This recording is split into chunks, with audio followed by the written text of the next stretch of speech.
So in this video we're going to show you how to reset and turn on and off your service light on a Hyundai i30 from 2020 to 2025 models. This should work for. So you need to turn your ignition on.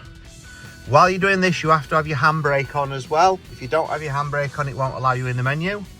You then use this button on the right hand side of the steering wheel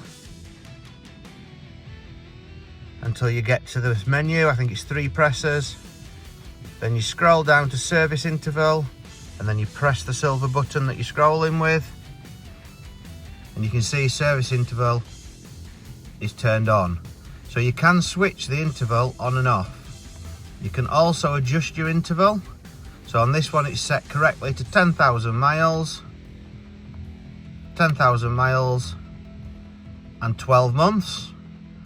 And then to reset it, you can go on the option below, reset the distance and timer, and that resets it. So this one is set at the bottom, as you can see, 10,000 miles and 365 days.